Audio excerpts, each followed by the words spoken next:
અમારા સગર સમાજ છે એ ભગીરથ વંશજ સગર સમાજ છે।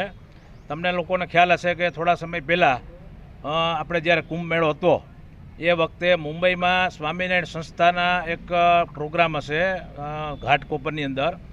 એમાં સ્વામિનારાયણ સંસ્થાના એક હરિભક્ત એવું બોલ્યા છે કે અત્યારે કુંભ મેળો ચાલી રહ્યો છે અને કુંભ મેળામાંથી એક હરિભક્ત આપણા સ્વામિનારાયણના સંત એક વધારી રહ્યા છે કે જે ગંગા મૈયાને પવિત્ર કરનાર છે, આવું એમણે નિવેદન આપ્યું છે।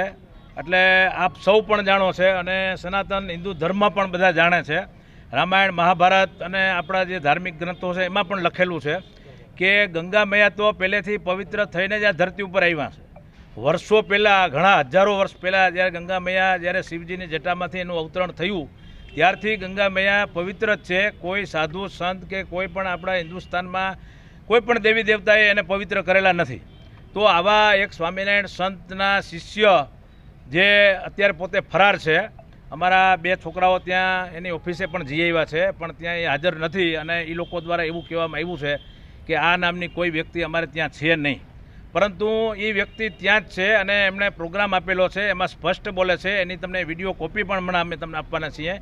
તો આવું કથિત નિવેદન આપી અને ગંગા મૈયાનું હડાહડ અપમાન કર્યું છે, જેને સગર સમાજ સહિત કોઈ પણ સમાજ સાંખી ના લે। અને તમે લોકો આપણે સૌ એ પણ જાણીએ છીએ કે હમણાં સ્વામિનારાયણ સંતો અને એમના હરિભક્તો દ્વારા જે બીજા સમાજના દેવી દેવતાઓને ઉતારી પાડવાનું, એને નીચા દેખાડવાનું આવું બધું કૃત્ય થઈ રહેલ છે। હમણાં જ તમને ખ્યાલ છે કે બ્રાહ્મણ સમાજના પણ આ એક આવું કંઈક ચાલી રહ્યું છે। તો અમારી વિનંતી છે આપના માધ્યમથી સરકારશ્રીને પણ કે આવા તત્વોને બહાર લાવે, એને પૂછે કે ભાઈ તમે કયા આધાર ઉપર આ નિવેદન આપ્યું છે અને એને અમને સગર સમાજની સમક્ષ રજૂ કરે, જેથી કરીને અમે એ લોકોને પૂછી શકીએ કે ભાઈ તમે લોકો આવા નિવેદન નામ હજી કંઈ ખ્યાલ નથી આવ્યો। એ પોતે ફરાર છે। કરી અમારા છોકરાઓ ત્યાં જઈ આવ્યા છે મુંબઈમાં ઘાટકોપરમાં એની ઓફિસે, પણ એ અત્યારે જે સંત પ્રબોધમનું કંઈક નામ છે એવું યુવક મંડળનું